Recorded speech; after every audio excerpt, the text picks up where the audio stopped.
Hello guys, welcome back to my channel we do nursing.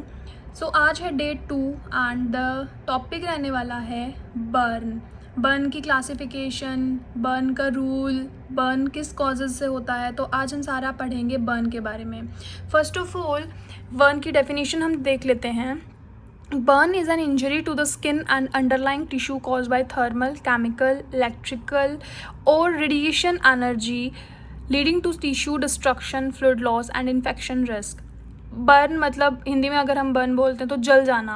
हमारी skin जल जाती है किसी भी थर्मल, केमिकल, इलेक्ट्रिकल, रेडिएशन वगैरह इनकी वजह से, तो उसको बोलते हैं बर्न। इसमें क्या होता है, थर्मल जैसे गैस की वजह से कोई बच्चा जल गया या कोई भी जल गया, केमिकल कोई केमिकल गिर गया है ना, एसिड वगैरह, इलेक्ट्रिक करंट वगैरह लग सकता है। रेडिएशन में कोई जैसे कि यूवी रेज़ हैं, एक्सरे रेज़ हैं, leading to tissue destruction, fluid loss, और इसकी वजह से हमारी बॉडी में फ्लूइड का बहुत ज़्यादा लॉस हो सकता है और रिस्क, इन्फेक्शन रिस्क बहुत ज़्यादा हाई हो सकता है। तो मैं आपको एक पिक्चर के हिसाब से मैं आपको थोड़ा सा समझा देती हूँ।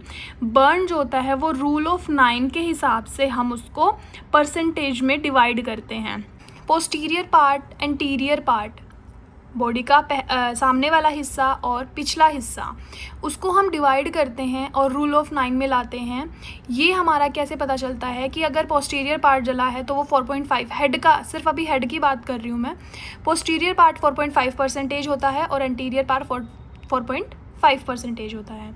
Left hand, right hand, hand जो होते हैं हमारे 9% ईच हैंड होते हैं। और जो हमारी चेस्ट होती है, फ्रंट 18% एंड बैक 18%। देन आता है 1% जेनाइटल एरिया। अगर सिर्फ जेनाइटल एरिया ही हमारा बर्न हुआ है तो वो सिर्फ 1% में ही आएगा। अब आता है लेफ्ट लेग और राइट लेग। लेफ्ट लेग जो होता है 18% होता है और राइट लेग 18% होता है। अब इसमें क्या करना है कि मतलब फ्रंट में भी और बैक में भी, लेग का ये नहीं होगा, 99% हम इसको इवेलुएट कर सकते हैं। तो ये हमारा जो हो गया पूरा 100% हो गया। हमारा पूरा 100% कैसे हुआ, हम इसको ऐड ऑन करके चेक कर सकते हैं। ऐड ऑन के बाद जितना भी आप टोटल काउंट करोगे, 4.5, 9%, 9%, 18, 1%, 18%, तो ये हमारा जो टोटल बॉडी सरफेस एरिया हो गया वो हमारा 100% हो गया। 100% के बाद ये हमारा, इसको बोलते हैं रूल ऑफ 9।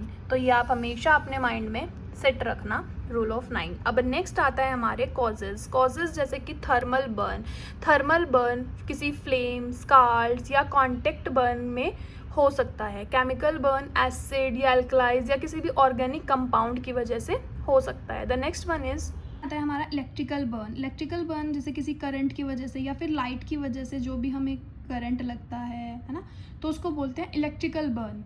फिर आता है हमारा रेडिएशन बर्न में जैसे कि एक्सरे रेज हो गई, यूवी रेज हो गई, न्यूक्लियर रेडिएशन हो गया, इन सब की वजह से हमारा रेडिएशन बर्न बोला जाएगा। फिर आता है ड्यू टू मैकेनिकल रबिंग, तो उसको बोलते हैं फ्रिक्शन बर्न। इसके बाद आती है हमारी, हमने कॉजेज पढ़ ली, बर्न पढ़ लिया क्या होता है। इसके बाद आता है हमारा डिग्री ऑफ बर्न मतलब कि कितनी डिग्री पे हमारा बर्न हुआ है अकॉर्डिंग टू डेप्थ। पहला आता है सबसे पहले फर्स्ट डिग्री मतलब सुपरफिशियल में सबसे पहली लेयर, एपिडर्मिस लेयर इन्वॉल्व होती है और इसमें सिर्फ रेडनेस होगा, आपका पेन होगा, कोई ब्लिस्टर नहीं होगा, कोई छाले वगैरह नहीं होंगे और ये हील हो जाता है नॉर्मल से नॉर्मल 3 to 5 डेज में।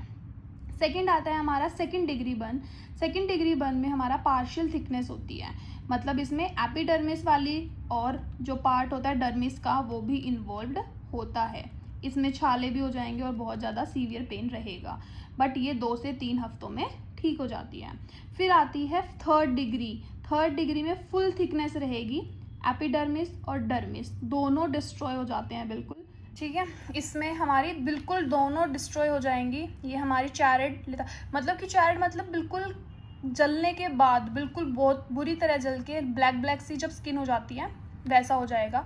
और ये रिक्वायर्ड, इसमें ग्राफ्टिंग की रिक्वायर होती है, मतलब कि ऐसा स्पेस, ऐसी जगह से बर्न होने के बाद जो वो प्लेस होएगी, जो वो स्किन होएगी, उसको ग्राफ्ट करना पड़ेगा किसी दूसरी अपने ही स्किन के पार्ट को लेके वहाँ ग्राफ्टिंग करनी पड़ेगी। तो 3rd डिग्री में ये सब चीज़ें करते हैं। फिर आता है 4th डिग्री। 4th डिग्री में मसल, बोन, सब चीज़ें इन्वॉल्व हो जाती हैं, और ब्लैक मतलब कि स्किन ब्लैक हो जाती है और नार्कोटिक टिश्यू हो जाते हैं, टिश्यू नार्कोटिक हो जाता है। इसमें हमें सर्जिकल एक्सिजन की ज़रूरत पड़ती है। तो सबसे पेनफुल, सबसे ज़्यादा वो कौन सा होगा? 4th degree, then 3 degree, 2nd degree, 1 degree. तो हमने 4 डिग्री यहाँ पे पढ़ी है डिग्री ऑफ बर्न में। इसके बाद आता है हमारा क्लासिफिकेशन ऑफ बर्न। क्लासिफिकेशन कैसे करेंगे हम बर्न की? तो अभी मैंने बताया है, डेप्थ के बेस पे क्लासिफिकेशन कर सकते हैं। 1st डिग्री है, 2nd डिग्री है, 3rd डिग्री है या 4th डिग्री है। फिर एक मैंने अभी आपको 9 का रूल बताया था, तो वो हो जाएगा हमारा बेस्ड ऑन एक्सटेंट, मतलब percentage of body surface area burn, TBS से। अगर आपको शॉर्ट फॉर्म भी बोली जाए तो TBS से क्या है? टोटल बॉडी सरफेस एरिया, कि कितना बॉडी का सरफेस एरिया बर्न हो चुका है, कितना परसेंटेज, 9%, 1%, 18% या 4.5%। तो आप उसको बेस्ड कर सकते हो कितना TBS के हिसाब से। TBS से याद रखना मोस्ट इंपॉर्टेंट है।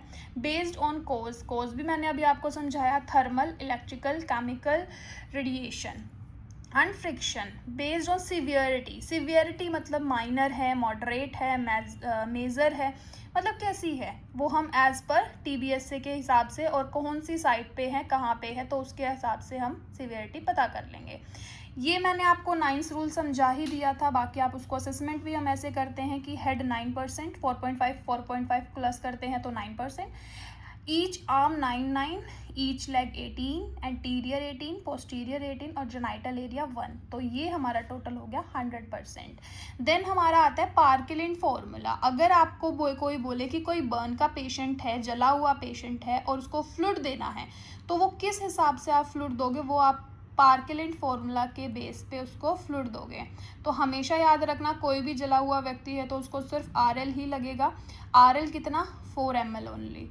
मल्टीप्लाई बॉडी वेट, पर्सन का वेट कितना है, एंड परसेंटेज TBS से, total body surface area.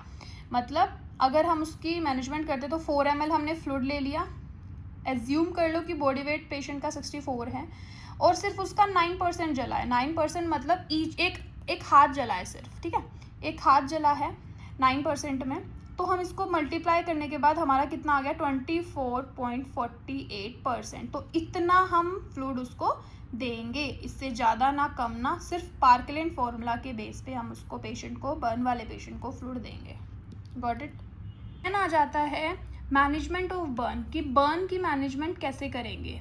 First है इमरजेंसी या फर्स्ट एड हम कैसे करेंगे? Remove patient from source to burn, कि कोई भी पेशेंट अगर कहाँ, जैसे कि मान लो कहीं आग लगी हुई है और उसके पास वो पेशेंट है, तो उस सोर्स को दूर करेंगे पेशेंट से।